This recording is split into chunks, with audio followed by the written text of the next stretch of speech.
Hey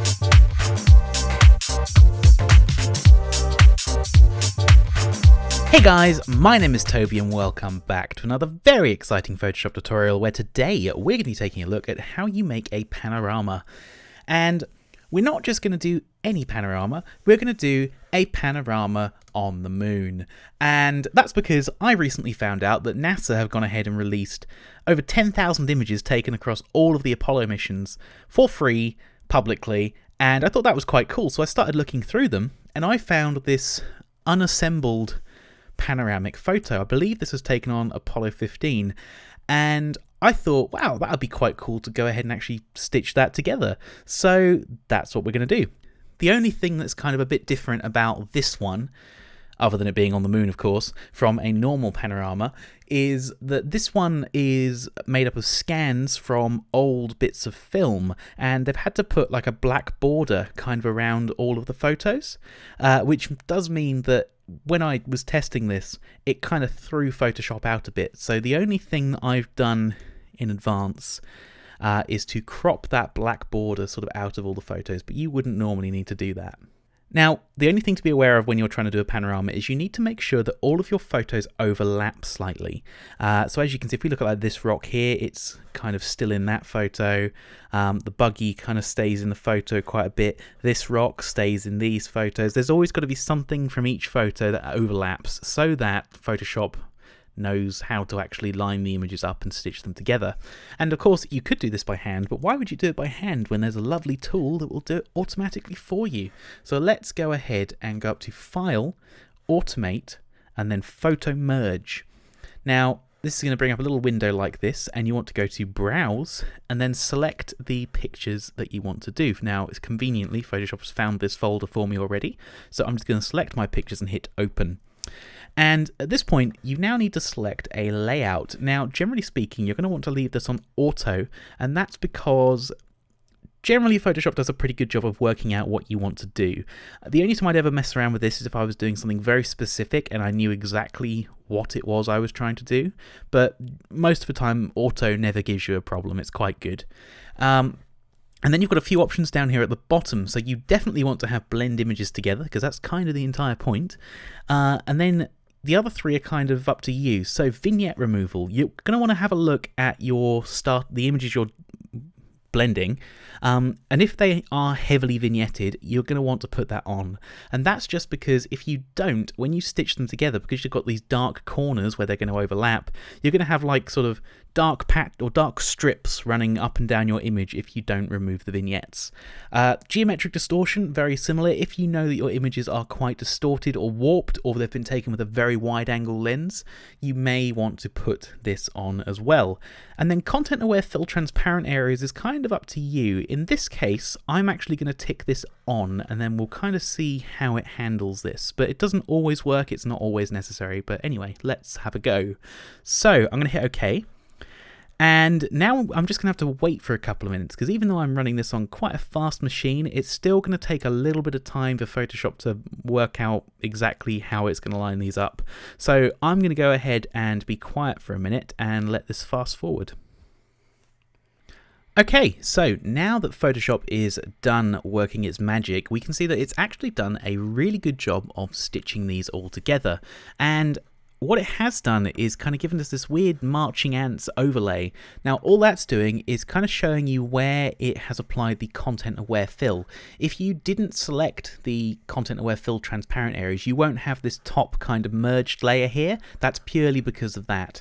So if we just go ahead and turn, or first of all I'm going to hit Command D to deselect, and if I go ahead and turn this off, this is kind of the original images and how they've blended together. And if we just kind of turn a couple of these off, you can see that Photoshop has quite intricately masked these all together so that they kind of jigsaw together to form a final picture, which is quite cool. Now the content aware fill I think generally has done quite a good job, except for a couple of places up here in the sky and in this corner down here. So what I'm going to do is I'm just going to kind of come in here, and we're going to go ahead and just give Photoshop another chance to do this corner. So I'm going to select the lasso tool, which is keyboard shortcut L, and I'm just going to kind of draw loosely around this area. and I'm going to hit Shift Backspace or Shift Delete, and we're going to go to Content Aware Fill, opacity 100%, and hit OK, and see if it can't do a slightly better job. Okay, so that's quite a lot better. It looks a little bit more natural.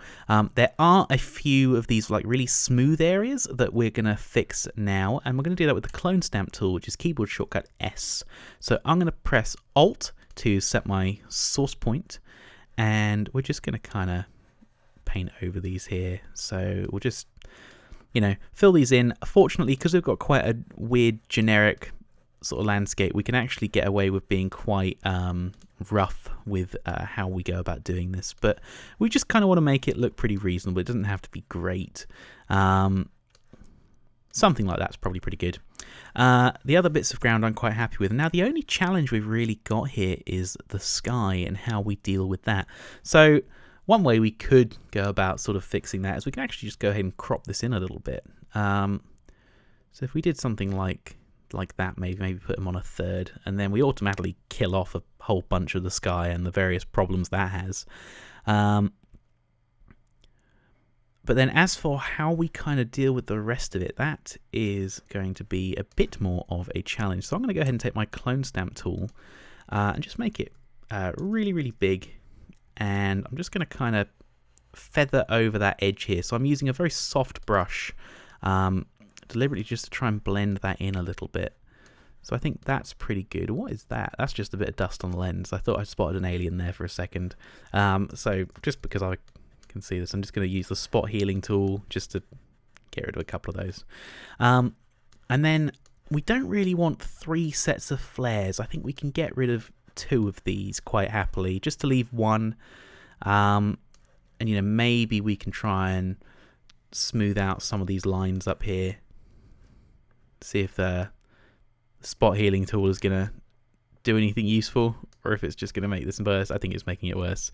Sometimes stuff like this is just a bit of a pain to deal with. I mean, we could try doing the clone stamp tool. Just a nice soft brush on the clone stamp might just sort of start to blend some of these areas together and just kind of get rid of any of these like crisp edges you can see from the flaring. And I will just stress, I should say, when you're doing, most of the time when you're doing a panorama, you probably won't need to do this. This is kind of a bit of an exception to the rule in a lot of ways.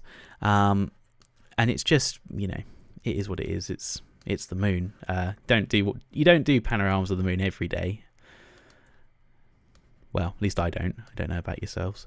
Okay, let's try a slightly different approach with this, because I don't think we're having much luck here. What I'm going to go ahead and do is I'm going to quick select all of the sky using the quick select tool, which is keyboard shortcut W. And because we've got this very stark difference between the stuff in the sky and the stuff on the ground, it's going to do a really good job selecting that. Now what I'm going to do is I'm going to duplicate this sky. So because we have it selected, if I now press Command J or Control J from the PC, it's going to create a layer which is just the sky by itself. So now what I can do is I'm going to create a levels adjustment, or an adjustment layer I should say, and in order to make it so that this only affects the sky, I'm going to press Command Alt G, and now that has clipped this to the sky layer that we just made. So if I select my levels here, we should now be able to come in here and just kind of tweak the sky, and we could do something like that, and that just makes the whole thing a little bit less obtuse. Maybe we need to come in here and just clone stamp out a couple more of these areas. Maybe if we take from like here, just kind of paste over that. It's a little bit better. Yeah, it's not great. I mean, there's other ways we could do this. You could come in here and just take another sky and put that in, or do something like that. And I think the only other thing we need to do now is I just want to give this a little bit of a grade. So I'm just going to create a curves adjustment layer just below the sky. So we're not going to change the sky anymore. We just kind of want to, tone and just do something. So I'm just going to use a little S curve here just to add a little bit of contrast. And I think that's about it. So there you go. That is how you make a panorama of the moon. Thank you very much for watching. My name is Toby, and we'll see you next time.